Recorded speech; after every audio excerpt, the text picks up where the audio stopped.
Welcome to another herping video. This one is down in southeast Queensland, where we're searching a subtropical hilltop location for a range of species, with the top targets being stephensbandedsnakes, snakes, common death adders and rough-scaled snakes. Let's get into the first night of cruising the mountain road. First find of the night is quite an interesting skink. This is a pink-tongued skink. I've shown these in a video before. They're not a particularly unrare animal, but they're not common to find, so it's pretty cool to see. Just seen this one crossing the road. I've tried to photograph these before and they will not sit still. This is actually the most this one sat still I've ever seen, so we're just going to leave him go on his way and carry on cruising for a snake. Well, I just managed to spot this guy on the road. It's a tiny little fossorial skink. I'm going to have to look at what records are in this area and get the old field guide out, but I thought it was a snake and it just didn't quite look right for a stick. It just gave a little bit of shine. Pulled up and it's a little fossorial skink. You can see those vestigial little limbs there. I've got a car coming, but we're going to get back on the road. The three-clawed worm skink is oviparous, meaning it lays eggs, and it can be found in forest habitat in both Queensland and New South Wales. While it wasn't the target species, it was a reptile which is rarely encountered, so I was pleased to find this one. First snake of the night, a tiny little carpet python. I'll just put some comparison there. That's not long hatched out, that one. But I'm on a little bit of a bend here, so I'm just going to chuck this one off the road and keep going. Got a pink tongue on the road here, guys. And he's not using his back legs, this one. He's just pulling himself along by his front legs, which is... I'm hoping he's not been hit. Oh no. For some reason he was just doing that voluntarily. But we'll just have a look at this skink if we can get near him. You can see that pink tongue flicking. I don't really want to catch him, but I do want to show you a little bit closer because they are really good looking skinks, these. There we go, stop for a sec. Never mind. They are really good looking skinks. I'll pop some pictures in now. While I feared it was an injury at the time, these pink-tongued skinks actually exhibit this type of locomotion where they use only the front limbs to pull themselves along and use lateral undulations of the back half to achieve movement in the most efficient way. But you can see they're much more slender, less chunky bodied than the blue tongues, and that's because they have a more arboreal lifestyle. That tail there, that's semi-prehensile, and you will actually find them up above the ground off branches. But in this area there is a lot of these on the road, so they have to be careful not to get hit. Let's leave this one be. Got quite a big carpet python on the road here. Picking up what's a fairly quiet night. Quite low temperatures, which I think is to blame. Not got a lot of heat in that tarmac. But we are getting a few of these, so just going to move this one off the road because we've seen plenty of these and carry on. Another tiny little baby carpet there. It's obviously the season that these, some clutches are hatching because these are not big snakes. Again, in comparison, not a big snake. So just pop this one off the road because we don't want the next generation of carpet pythons to get squashed. And we'll keep going. Got another common species here, brown tree snake, Boygata regularis. I was thinking we'd probably run into one of these at some point, and we just found this subadult crossing the road. Not going to waste any time on it because he's pretty much off the road now, so we'll carry on. That was all we found the first night, and the next morning I actually went down some trails that did have death adder records, and I hope to find a diurnal snake because I'm aware these videos are mostly night cruising. This is the kind of habitat that I'm cruising through. I'm just doing a little hike here in the daytime. Not really to find anything, just to some gorges for a swim, but it gives a good idea of the kind of terrain we're cruising through, and it does look beautiful for death adders. Prime habitat. And there's loads of records around here, so that'd be nice. Unfortunately, no snakes were found in these gorges, as great as the habitat looked, so let's dive into the second night on the roads. First snake of night 2 is this blackish blind snake, which is the favourite food of the bandy, which we've been seeing a lot of recently, so that's probably why there's a good population of bandies in this area. This is the prey item for them. They're quite an interesting little snake in themselves. They're often sort of glossed over, but I do still stop for them. One of the key characteristics is their tail, has a little spur, a little spike on the end. And when you pick them up, obviously you pick them up, you think it's a completely harmless blind snake, but it will spike you with that tail, and it does just pop a bit of doubt in. The idea is to give any potential predator the thought that it isn't defenseless. It is something being, that can bite you. And then it'll often get dropped and it can escape. And this is actually quite a big one. If I put a hand there for comparison, they're of course not big snakes, but this is the biggest one of these I've seen. I've seen a couple of these. So that's a good way to get the night off to a start.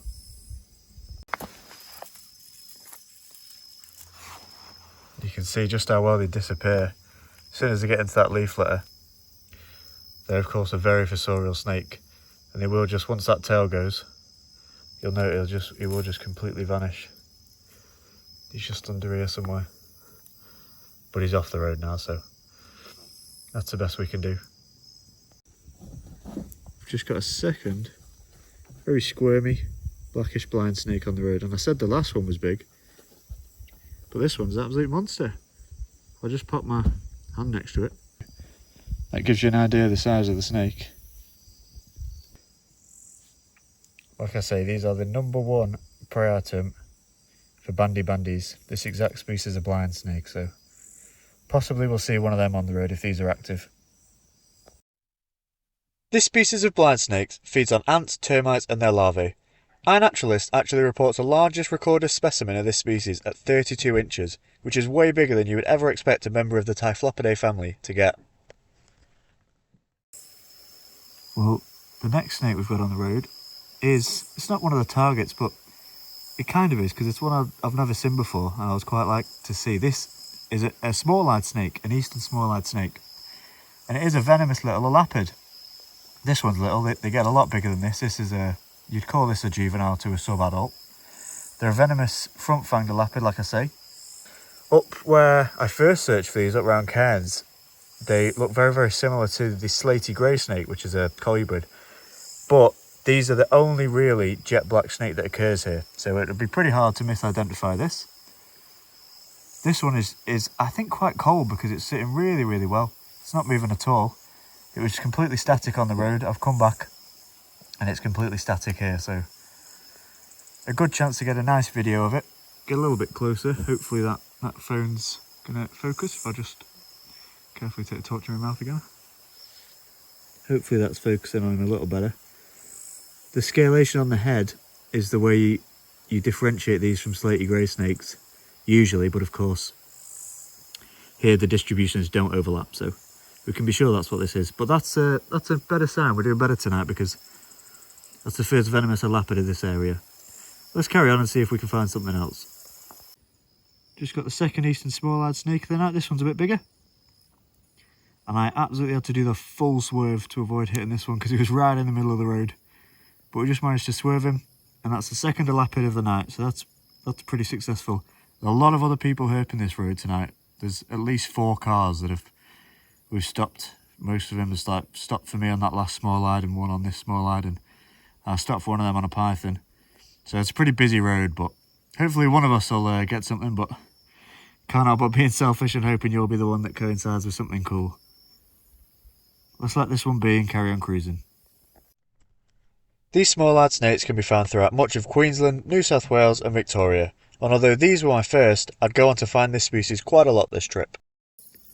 Well, it's always nice when a plan comes together, guys. We predicted when we saw those couple of blackish blind snakes that we might come across one of these, and we've got a bandy on the road. So I'm not even surprised to see this. The prey species are active, and these are active. Ironically, this one is actually smaller than that large blind snake we caught, so he won't be predating on that one, but the little blind snakes this guy's out on the hunt for, actively following their scent trails. And it's always a really nice snake to see. They're not a particularly common snake, so it's always sort of noteworthy when you find one. It's always worth stopping, grabbing a few pictures. But because we've done that, we're just going to leave this one going his way now. Bandies use their contrasting pattern to confuse predators because as they move, they create a flicker fusion effect, which proves very tricky for potential predators to visually track. Additionally, bandies will raise loops vertically off the ground in a defensive hoop behaviour. Because the blind snakes that bandies eat are quite large compared to their own body size, it's thought bandies feed much less frequently than a lot of other elapids.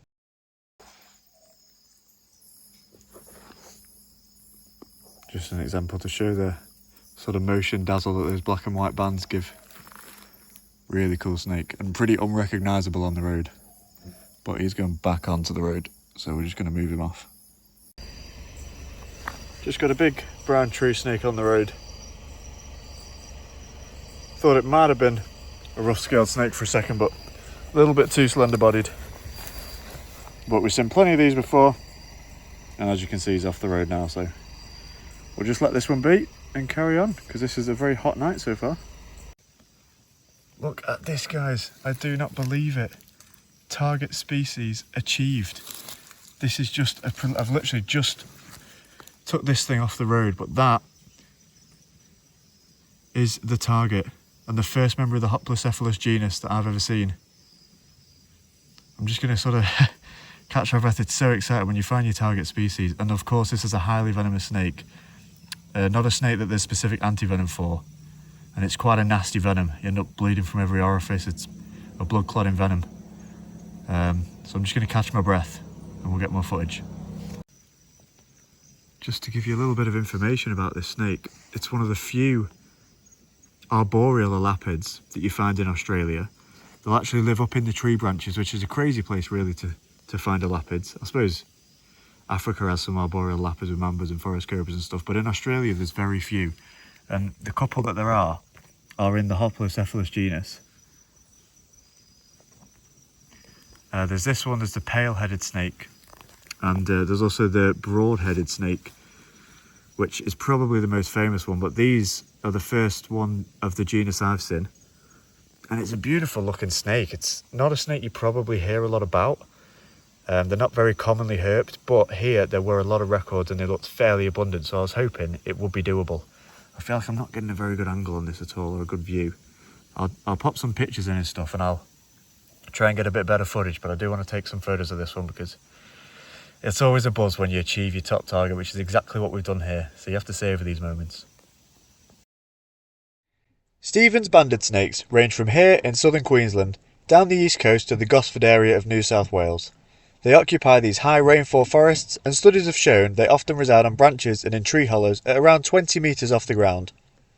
These snakes feed on juvenile possums and rats, as well as small lizards and frogs that they encounter by both actively searching and by adopting sit-in-wait ambush tactics.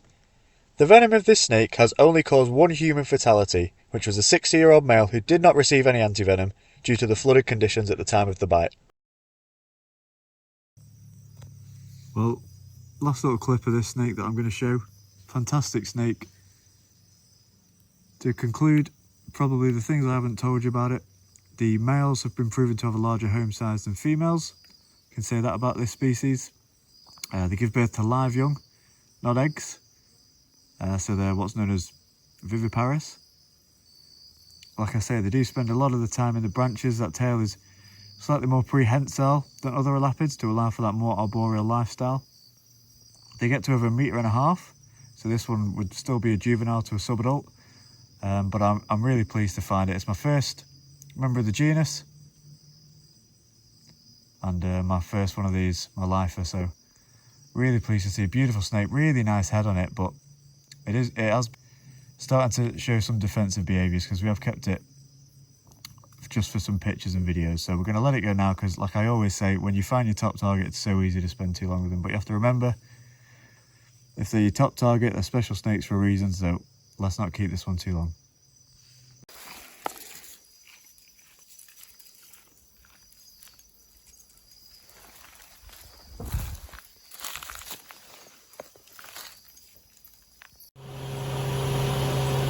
Not sure if it's going to be focusing, guys, but everything's torched and everything's dying, but we've got a golden crown snake there. This was really late at night, so I apologise for the poor quality at the end of this video of what is actually a really sought after little elapid. I'll put in the picture, but due to my speed light also dying, it's not much better. But that Stephens banded snake was definitely worth using the last of the head torch for. After that, I drove back, half asleep but pleased at the fruitful herping we'd had. Thank you very much for watching this video, and I hope to see you on the next one.